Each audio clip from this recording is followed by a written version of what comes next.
আমায় রেখো তোমার নির্ঘুম রাতের কবিতায়, রোকাইয়া জাহান। ফেসবুকে তারকারা বেশিরভাগ সময়ই সরব থাকেন, প্রকাশ করেন তাদের কাজের খবর সহ নানা রকম ব্যস্ততার কথা। কখনো সেগুলোই বৈচিত্র্য হয়ে ধরা দেয় ভক্তদের কাছে। এক নজরে দেখে নিতে পারেন ফেসবুকের পাতা থেকে তারকাদের মনের কথা। চঞ্চল চৌধুরী মানেই যেন এখন সিনেমা আর ওয়েব সিরিজ। বর্তমানে চরকিতে চলছে সিরিজ কালপুরুষ। নাটক দিয়ে খ্যাতি পাওয়া এই অভিনেতাকে এখন আর নাটকে দেখা যায় না। সম্প্রতি তাকে দেখা গেল নাটকের শুটিংয়ে। সেই শুটিং থেকেই তিনি লিখলেন, চরিত্রগুলো আশেপাশেই ঘুরে বেড়ায়, অনেক যত্নে তাদের ধরতে হয়।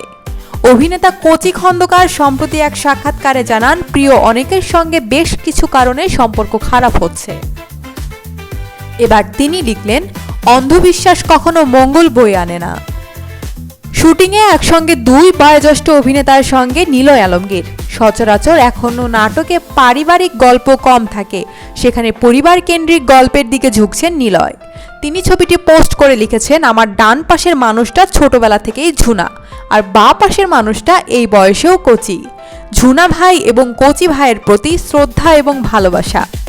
তরুণ অভিনেত্রী রোকাইয়া জাহান চমক, ঈদের নাটকের শুটিং নিয়ে ব্যস্ত।